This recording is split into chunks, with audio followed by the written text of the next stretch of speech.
జగన్ కీలకమైన నిర్ణయం 28న ప్రత్యేక పూజా కార్యక్రమాలు శ్రీవారి ఆలయంలో స్వామివారి దర్శనానికి వైసీపీ అధినేత నిర్ణయంతో శ్రేణుల ఉత్సాహం.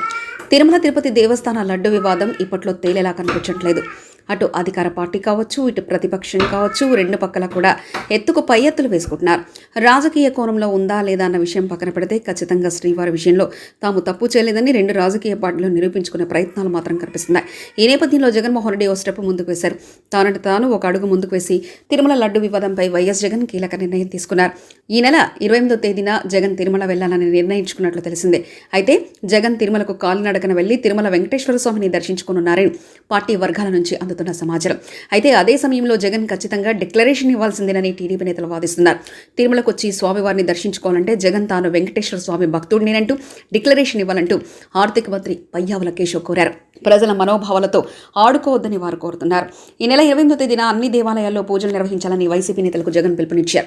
ఎక్స్లో ఆయన పిలుపునిస్తూ రాజకీయ దుర్బుద్ధితోనే చంద్రబాబు తిరుమల లడ్డు నాణ్యత విషయంలో అబద్ధాలాడుతున్నారని జగన్ అన్నారు. కల్తీ జరగకుండానే జరిగిందని ప్రచారం చేసి మహా అపచారానికి పాల్పడుతున్నారని జగన్ అన్నారు.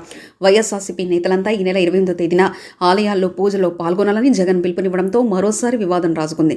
పార్టీ నేతలతో సమావేశమైన జగన్ ఈ నిర్ణయం తీసుకోవడంతో లడ్డూ లడాయి మరోసారి రచ్చకెక్కే అవకాశాలున్నాయని తెలిసిందే. ఈ విషయాన్ని ఇప్పుడు టీడీపీ వదిలిపెట్టినా జగన్ మాత్రం వదిలిపెట్టకూడదని నిర్ణయించుకున్నట్లు తెలిసిందే. చంద్రబాబు చేసిన దుష్ప్రచారం కారణంగా కోట్లాది మంది హిందూ భక్తుల మనోభావాలు దెబ్బతిన్నాయని, అందుకే అందరూ పూజల్లో పాల్గొని వచ్చే శనివారం రోజున ప్రతి ఒక్క వైసీపీ నేత పూజల్లో పాల్గొనాలని జగన్ పిలుపునివ్వడంతో ప్రభుత్వం అప్రమత్తమైంది. అయితే జగన్ను తిరుమలకు అనుమతిస్తారా లేక ఆయనను అడ్డుకునే ప్రయత్నం జరుగుతుందా అన్నది చూడాల్సి ఉంది. అదే సమయంలో ఈ నెల 1వ తేదీన పవన్ కళ్యాణ్ కూడా ప్రాయశ్చిత్త దీక్షను విరమించడానికి తిరుమల వెళ్తున్నారు. సో మరోసారి మళ్ళీ తిరుమల ఆలయం రాజకీయంగా హాట్ టాపిక్ గా మారనుంది. మరిన్ని కథనాల కోసం సబ్స్క్రైబ్ చేసుకోండి మీ అక్షర శిల్పం.